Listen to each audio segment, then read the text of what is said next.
Persian quick beef kebabs, so called because they marinate for only 15 minutes. Swordfish souvlaki, it's meat on a stick with a twist. And fruit on a skewer for dessert.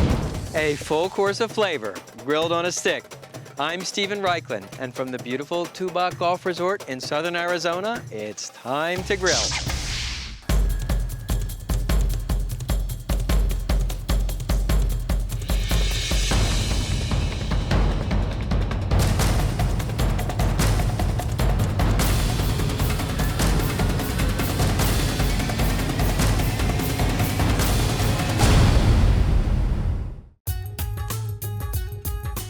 Take a deep breath and relax. Remember, grilling isn't brain surgery. It really boils down to just two things: controlling the heat and learning how to tell when the food is done. The rest is just common sense and improvisation. When I was growing up, shish kebab meant onions, tomatoes, peppers, and beef grilled on a single skewer. Invariably, one of the ingredients came out undercooked and another came out burnt. Well, pitmasters of the Near East have an ingenious solution to the problem. They grill the various ingredients on separate skewers. Consider these Persian quick beef kebabs, so called because they marinate for only 15 minutes. First, the beef. I'm using the most tender steak of all, filet mignon, and cut it in half lengthwise. These are steaks that are about 1 inch thick, and then cut each half into pieces that are about 1/2 inch thick. Skewer the beef on flat metal skewers. If you use a bamboo skewer, a round skewer, the beef pieces will twirl around. Now, the marinade contains one ingredient you may not be familiar with. It's called onion water, and it's made by pureeing an onion in a food processor. And here's some onion I pureed earlier. To make the onion water, you simply force the pureed onion through a strainer. Onion water, by the way, is an ingredient that's used a lot in the Middle and Near East and Central Asia.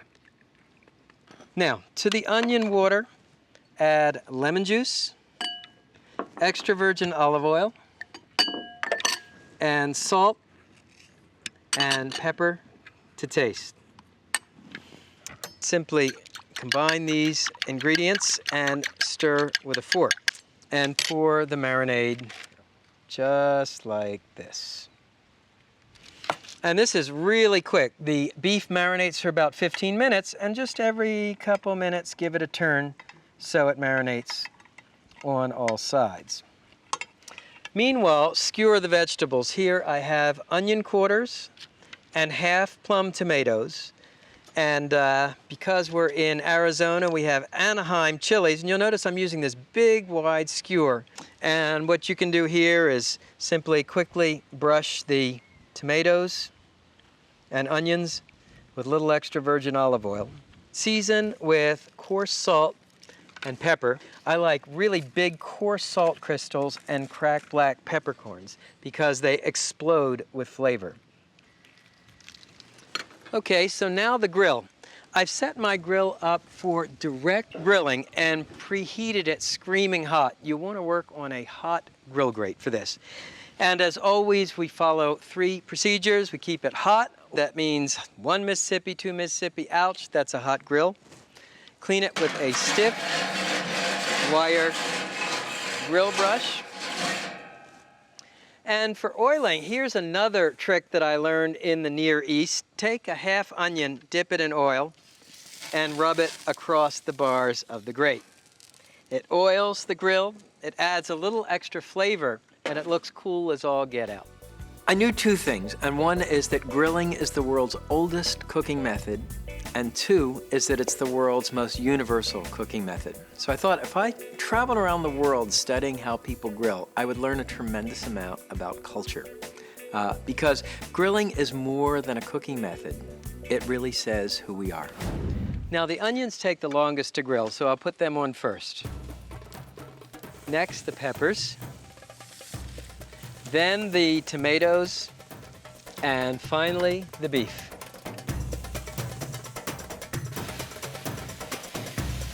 Of course, those flare-ups do nothing but enhance your prestige as a grill master.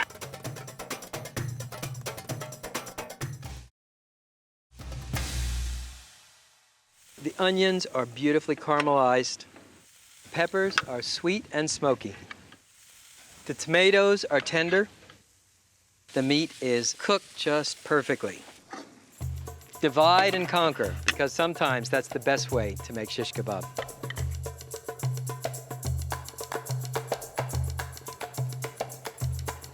Now this is shish kebab.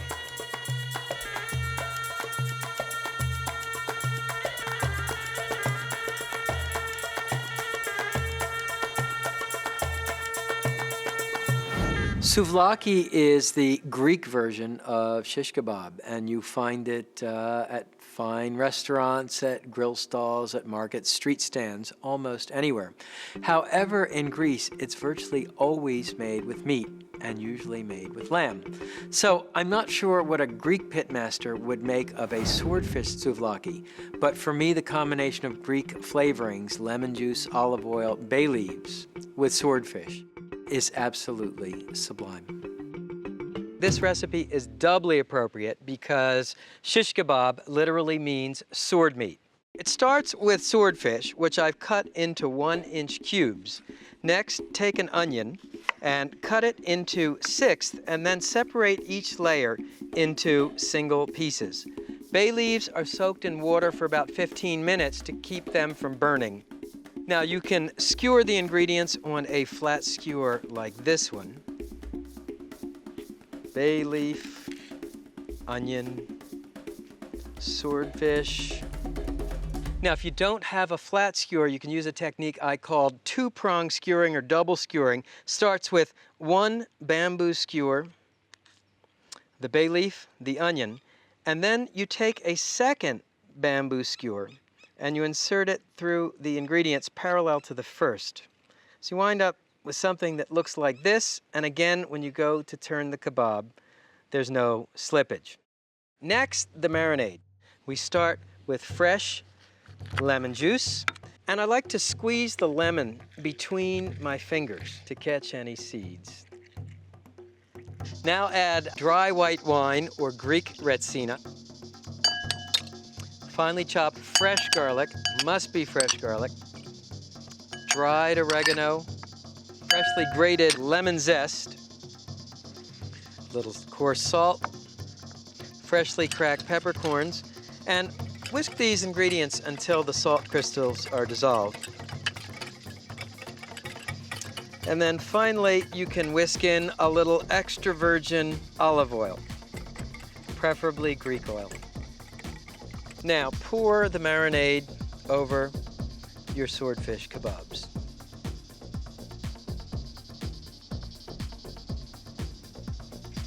And the swordfish marinates in the refrigerator from anywhere from half an hour to an hour, and during that time, you can set up your grill.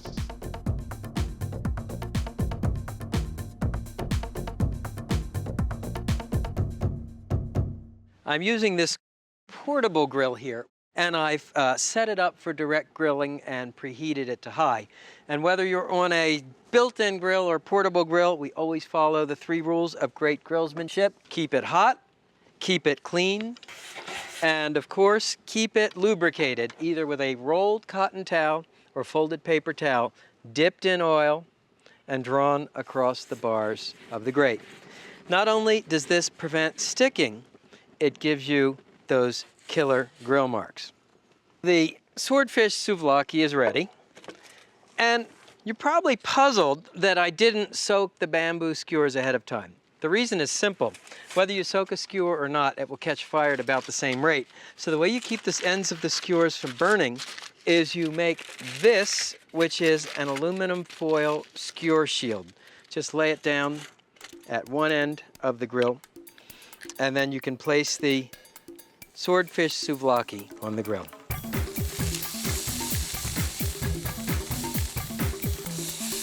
Now, what's really cool about this recipe is that the ends of the bay leaf are going to singe, and that'll impart kind of a smoky herbal bay leaf flavor to the swordfish. Cooking time, it's about 2 minutes per side, 8 minutes in all. And you know, I'm always thinking of how could I vary this recipe? What could I do? Because here I'm trying to teach you not just individual recipes, but principles about cooking. So I'm thinking, wouldn't this be great with, let's say, tuna and sun-dried tomatoes and basil leaves, fresh basil leaves, in place of the swordfish and bay leaves. And you can see how nicely the ends of the bay leaves are burning. That gives you this incredible herbal smoke flavor. Give each kebab a quarter turn after about 2 minutes, and you can see, thanks to my grill cleaning and oiling procedure, there's absolutely no sticking at all.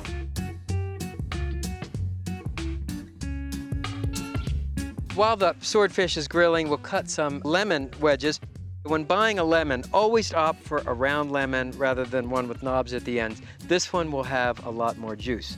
Now, to cut a lemon wedge, you cut the top off, you cut the bottom off, and then you cut the lemon into thirds or quarters. And you just want to remove any seeds. Well, it smells like the swordfish kebabs are cooked, and they look absolutely beautiful. The way you tell they're done, it's what I call the flake test. You press the swordfish, and you can kind of feel it break into clean flakes. That will show you what you're looking for.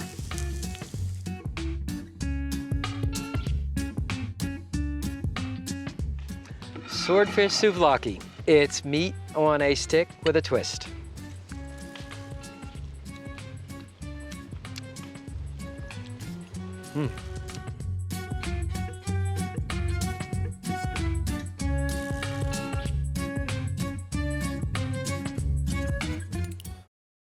Satay is the Southeast Asian version of shish kebab.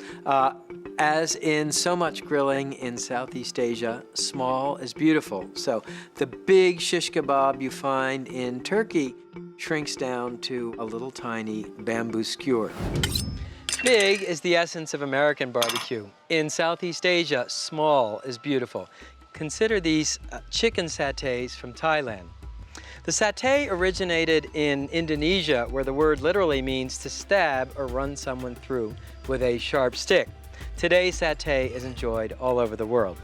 This one starts with boneless, skinless chicken breast and cut it across the grain into strips that are about 1/4 inch thick and 3 to 4 inches long. Now, to skewer the satay, simply take the meat in one hand and weave it onto a skewer, as you see here. Sometimes you'll see people skewer satays like that. Well, it's very hard to eat with this point. It just goes through the roof of your mouth. So come almost right up to the end. Now, the marinade. 2 classic Southeast Asian ingredients. The first is coconut milk. The second is Asian fish sauce, and it's very tasty, made from pickled anchovies. For a touch of sweetness, we add honey, then freshly squeezed lime juice, chopped fresh garlic, and ground turmeric for flavor and color. Okay, we'll whisk these ingredients together. Very aromatic, very fragrant. And pour the marinade over the satays. Now, because the pieces of chicken are so small, 30 to 60 minutes of marinating time is fine. My job is, first of all, to help you understand barbecuing and grilling, to make you better at the arts of barbecuing and grilling. But what really turns me on is the story of how barbecuing and grilling reflect on human culture. Sauce, of course, is a constant on the world's barbecue trail. In Thailand, the condiment of choice is peanut sauce. It starts with more of that wonderful coconut milk, and then chunky peanut butter, a little more fish sauce, lime juice, sugar for a touch of sweetness, and then the Asian herbal seasonings, ginger, Thai chilies, chopped fresh garlic, finely chopped scallion, and finely chopped cilantro. And we'll turn on our burner here. Just simmer these ingredients until thick and flavorful, about 5 minutes.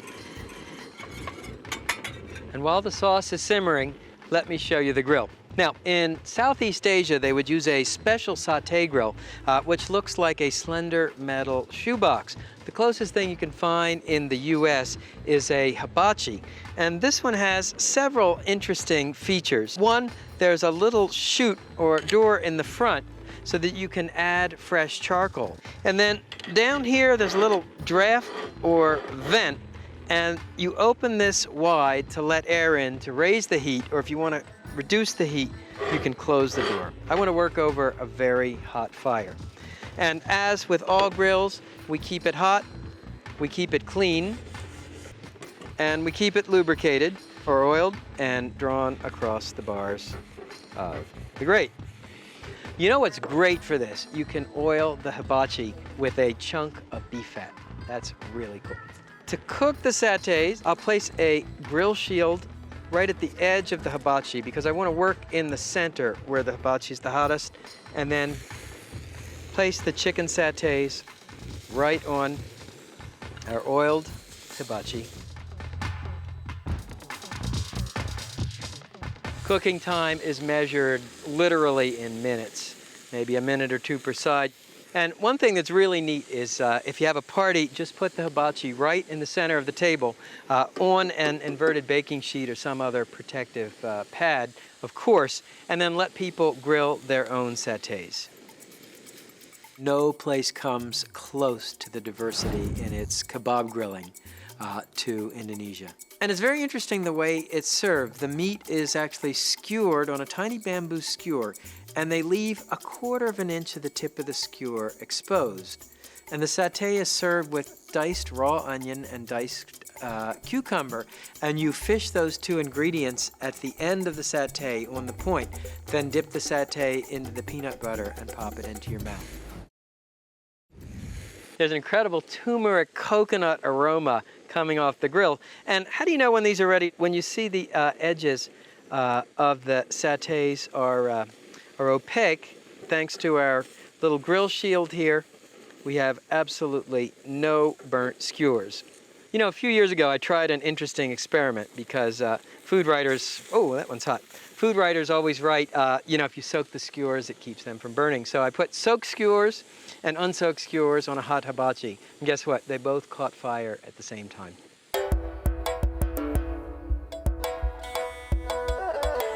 Pour the peanut sauce into a serving bowl. And the satays look ready.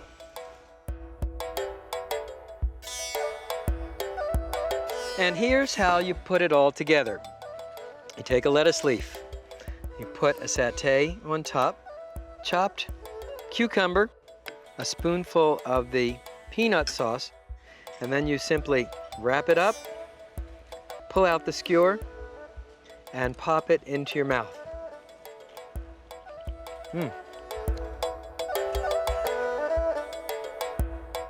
Sometimes, to achieve big flavors, you have to think small.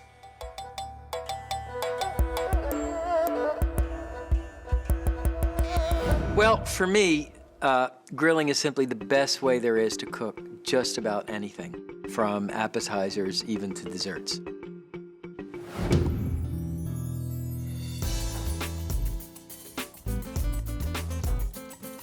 Night has fallen here in Tubac, Arizona. It's time for our finale, fruit kebabs for dessert.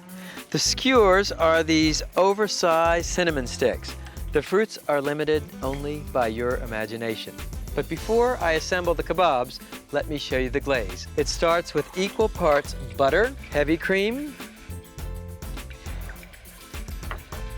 brown sugar, and dark rum, with cinnamon for spice.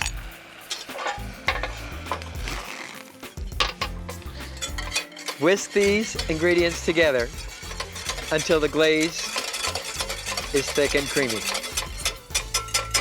Now for the kebabs. Tonight I'm using chunks of mini pineapple, pound cake, Asian pear, fresh figs, and mint leaves. Start by making a starter hole with a sharp implement, like a kebab skewer. Do the same for the pound cake, pears, and figs.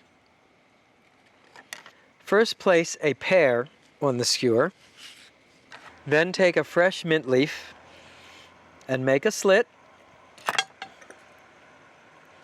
and thread it onto the cinnamon stick. Next place a pound cake on the cinnamon stick, followed by another mint leaf,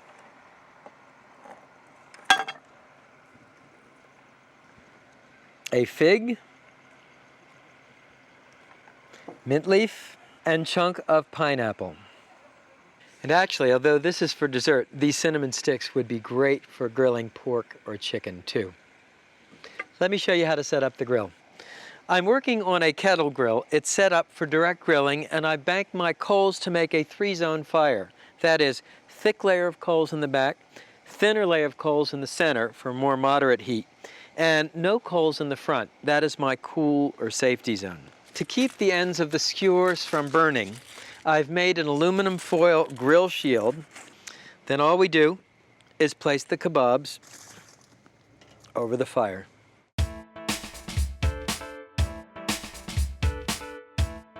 While the fruit kebabs grill, baste them with the rum brown sugar mixture. And what's happening here is the ends of the cinnamon sticks are charring, releasing all these aromatic spice oils.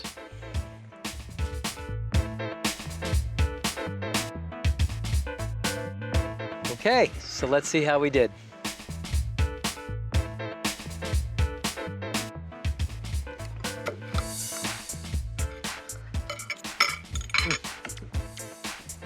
You know, there's nothing like the high, dry heat of a charcoal fire to caramelize the plant sugars. Of course, it doesn't hurt that you have a butter, rum, heavy cream sauce, too.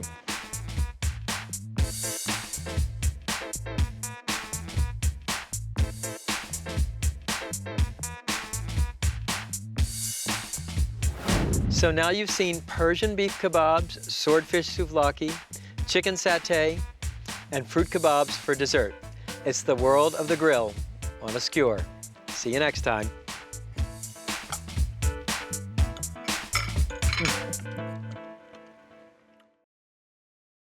Why has grilling become so popular? Well, there are many reasons. I mean, first of all, the tools have become much more sophisticated. Grills have become more sophisticated, more fun to use.